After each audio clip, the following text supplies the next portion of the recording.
Covert hypnosis atau hipnosis terselubung merupakan salah satu teknik komunikasi persuasif yang memanfaatkan prinsip-prinsip hipnosis tanpa membuat lawan bicara sadar bahwa mereka sedang dipengaruhi. Teknik ini banyak dipelajari dalam dunia psikologi, komunikasi, hingga penjualan. Dalam sejarahnya, beberapa tokoh berperan penting dalam mengembangkan dan mempopulerkan covert hypnosis.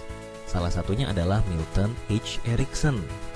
Erickson dikenal sebagai bapak hipnoterapi modern yang berhasil mengembangkan metode hipnosis tidak langsung, yaitu menggunakan bahasa metafora, cerita, dan sugesti halus untuk mempengaruhi bawah sadar seseorang tanpa perlawanan sadar. Prinsip dasar dari covert hypnosis berpusat pada komunikasi bawah sadar. Teknik ini tidak menggunakan perintah langsung seperti pada hipnosis konvensional, melainkan menyelipkan sugesti melalui percakapan biasa. Ada beberapa prinsip penting yang digunakan dalam covert hypnosis. Pertama, rapport atau membangun kedekatan emosional. Kedua, pacing and leading, yaitu menyesuaikan ritme komunikasi dengan lawan bicara, lalu secara perlahan mengarahkannya ke tujuan sugesti. Ketiga, penggunaan bahasa ambigu, cerita atau metafora yang membuat pikiran sadar tidak terlalu waspada, sehingga sugesti bisa diterima oleh pikiran bawah sadar. Keempat, embedded comment atau perintah tersembunyi di dalam kalimat yang tampak biasa. Sebagai contoh, berikut adalah sebuah skrip covert hypnosis yang bisa digunakan dalam situasi penjualan. Banyak orang ketika mereka sedang mencari produk terbaik sering merasa bingung dengan begitu banyak pilihan yang ada. Namun, mereka yang akhirnya merasa puas biasanya adalah mereka yang memberi diri mereka kesempatan untuk benar-benar membayangkan bagaimana rasanya memiliki produk yang tepat. Membayangkan betapa nyamannya, betapa mudahnya menjalani hari-hari ketika sudah membuat keputusan yang tepat. Dan seringkali keputusan terbaik adalah yang diambil dengan tenang saat seseorang merasa yakin dan percaya pada pilihannya. Mari kita bahas bagian mana dari skrip tersebut yang merupakan bagian covert atau tersembunyi dari hipnosisnya.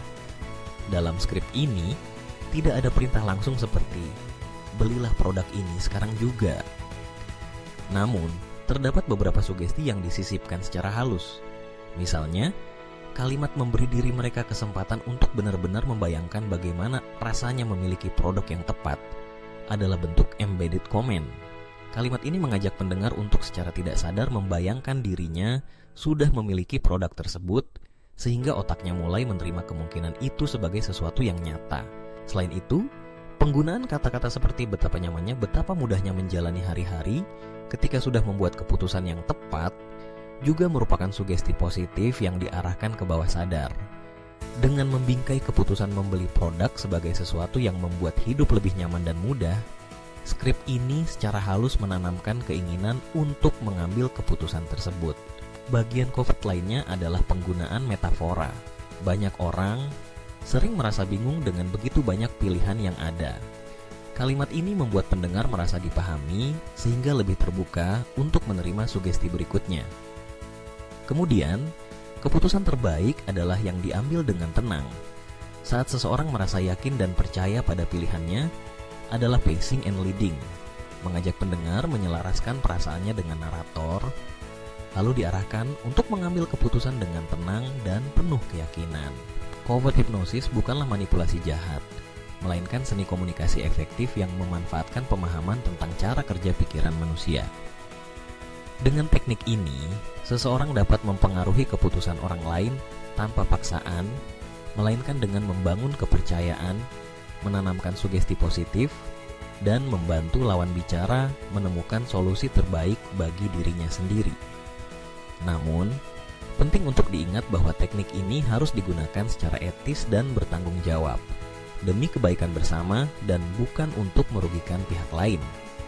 Dengan memahami prinsip dan cara kerjanya, covert hypnosis dapat menjadi alat komunikasi yang sangat powerful dalam berbagai aspek kehidupan, mulai dari bisnis, pendidikan, hingga hubungan personal.